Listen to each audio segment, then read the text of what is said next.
Well, one of the challenges we face because of the Conservatives crashed the economy and the situation we're going to inherit is that we won't be able to reverse everything that the Conservatives have done over the last 13 years. The house building that I'm proposing at the start of conference that we'll be announcing more this week is about actually giving people secure futures and making sure that we can tackle things like child poverty. But we've had 13 years of Conservative failure, a crashed economy, so we're going to inherit a very difficult programme if we were lucky enough to win the next general election, and therefore we're realistic about what we're able to achieve, but we will change Britain for the better. Angela Rayner's career timeline has more versions than a software update. In 2014, she claimed to be a trade union official. In 2020, she said she'd been a home carer for 14 years. Now, some sources suggest she only worked as a home help for 6 months. These aren't small discrepancies. They're game-changing revelations that could derail her political career. We'll present the facts, and you can decide, is Angela Rayner a working-class hero or a master of political fiction? Before we move on, I'd like to ask you a small favor.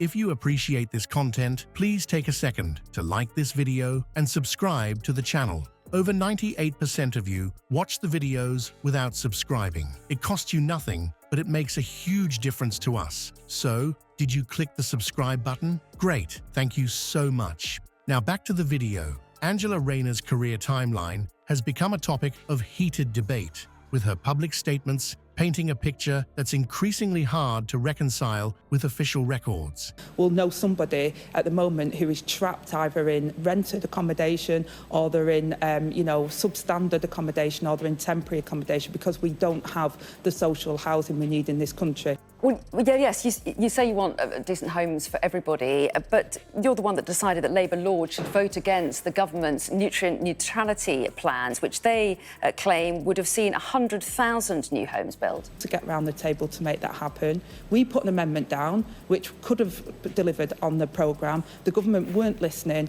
We don't believe that you have to wreck our environment to deliver the homes. We can do both of those things. Let's take a closer look at the claims she's made about her time as a care worker and how they stack up against the evidence. For years, Rayner has cultivated an image of a dedicated care worker who spent over a decade in the trenches of local government service. It's a narrative that's played well with voters, particularly those who value real-world experience in their political representatives. But as we dig deeper, cracks begin to appear in this carefully constructed facade. Take, for instance, Rayner's 2014 candidacy website. Here, she boldly claimed a significant tenure in care work, implying a wealth of experience that set her apart from her political rivals.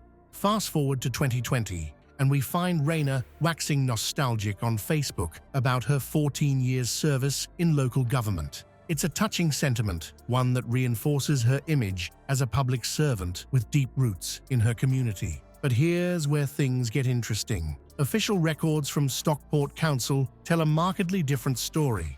Instead of the decade-plus of service Rayner has repeatedly alluded to, these records show a much more modest 5-year employment period. It's a discrepancy that raises serious questions about the veracity of Rayner's claims and the extent to which she's embellished her background for political gain.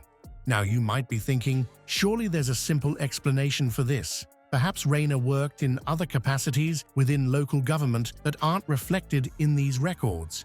It's a reasonable assumption, but one that doesn't hold up under scrutiny. Inflation is about to hit 6%. That's the highest rate since the early 90s, when the Conservatives have been in power for over a decade. That fears about inflation were unfounded. But working people across the country are starting the new year facing rising bills and ballooning prices. So how did he get it so wrong? Millions of British workers now face a further pay cut, and his Chancellor is handing them a tax hike. The gap between Rayner's claims and the official record is simply too wide to be explained away by a few missing entries or overlooked positions. This revelation is more than just a minor inconsistency in Rayner's CV. It strikes at the heart of her political persona.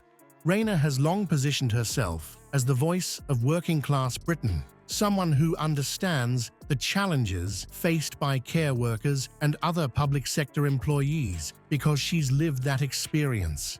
If that experience turns out to be significantly less extensive than she's claimed, it calls into question the authenticity of her entire political brand. But the timeline discrepancies don't end there. Rayner's career history is riddled with inconsistencies that extend beyond her time in care work. From questionable job titles to unexplained gaps in employment, her professional trajectory seems to shift and morph depending on when and where she's telling her story. Angela Rayner's rise from care worker to trade union official is nothing short of remarkable. Or is it? Her self-reported entry in Who's Who paints a picture of a dedicated union activist claiming involvement from 2002 to 2005. But as we've learned, self-reported information from Rayner isn't always the most reliable source. Let's take a closer look at this meteoric ascent. Rayner's 2014 candidacy website proudly describes her as a trade union official with Unison. Impressive, right? A senior position in one of the UK's largest unions. But hold on a minute. How does this fit with her previous claims about her care work? The timelines simply don't add up. Think about it. We're expected to believe that Rayner went from being a care worker to a senior union official in what seems like the blink of an eye. But here's the thing. Trade unions don't typically work that way. Becoming a union big shot isn't like ordering fast food. It's more like a slow-cooked meal, requiring years of grassroots activism, networking, and proving your mettle. Labour experts have weighed in on this, and their verdict? It just doesn't make sense. The typical career progression in trade unions isn't a sprint, it's a marathon. You start at the bottom, put in your time, gain experience, and slowly work your way up. It's a process that often spans several years of active involvement and hard graft. So, how do we reconcile Rayner's claimed trajectory with the reality of union politics? It's like trying to fit a square peg into a round hole. On one hand, we have Rayner's narrative of grassroots activism leading to a leadership role. On the other, we have the cold, hard facts of how union careers typically progress. Let's consider the timeline. If Rayner was indeed a trade union lay activist from 2002 to 2005, as her Who's Who entry suggests, that's a span of just 3 years. In the world of union politics, that's barely enough time to learn the ropes, let alone climb to the top of the ladder. Yet somehow, by 2014, she's presenting herself as a full-fledged union official. The inconsistencies don't stop there. Remember Rayner's varying claims about her time in care work? How do those fit with her union involvement? It's like trying to solve a jigsaw puzzle where the pieces keep changing shape. What we're left with is a career trajectory that defies not just logic, but time itself. It's as if Rayner has managed to compress years of union experience into a time frame that simply doesn't allow for it. The question isn't just whether Rayner's rise was meteoric, it's whether it was possible at all.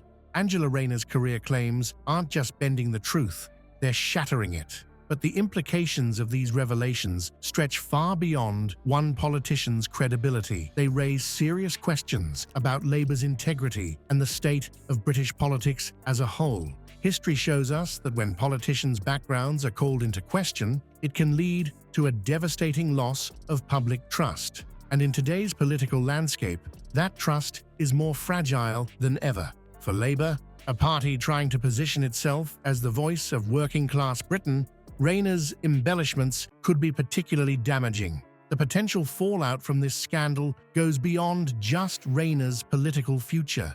It could significantly impact Labour's electoral support at a time when they're desperately trying to rebuild their reputation. The British public, already skeptical of politicians, may view this as yet another example of a leader manipulating their background for political gain. So, what does this mean for the future of British politics? Will voters demand greater scrutiny of politicians' backgrounds, or will they become even more cynical about the entire political system? One thing's for certain, Angela Rayner's career timeline mess has opened up a can of worms that won't be easily closed.